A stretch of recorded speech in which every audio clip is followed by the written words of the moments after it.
Well, it doesn't get much more frustrating than that one, Falcons fans. Andy Bunker here, Sports Radio 92.9 The Game. Instant reaction video after the Falcons just lose by 1 point on the road to the New England Patriots, 24-23.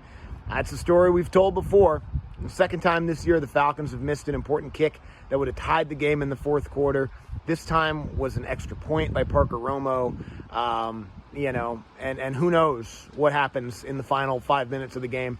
If the game's tied, Falcons get the ball back. I know that they didn't get into field goal range anyway, but just an absolutely brutal way for that game to end after I thought the Falcons actually played pretty good today, especially defensively in the second half, only giving up 3 points to the Patriots after halftime.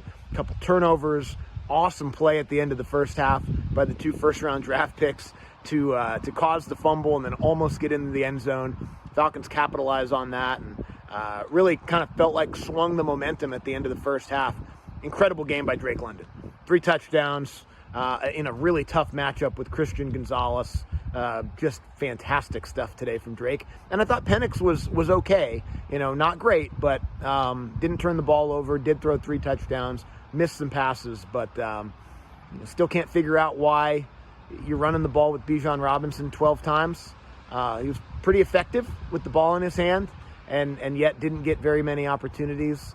And in the end, all of that stuff is just more frustrating because you had 1 less point than the New England Patriots. And it's even more frustrating because it was the kicker again. I don't know if they open that competition up again and try to see if they can find a third kicker for the year. But we're 8 games in.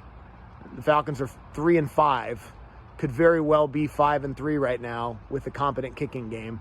And for a team whose margins are very thin already, it's incredibly frustrating to lose games like that. So that's a tough one. It's a really, really tough one to lose a game where they played a heck of a lot better than they did last week against Miami. I mean, the bar was low. Couldn't play much worse than that. But that was an impressive performance in a lot of ways. But nonetheless, it ends with an L. The Falcons are 3-5 now, 8 games into the season.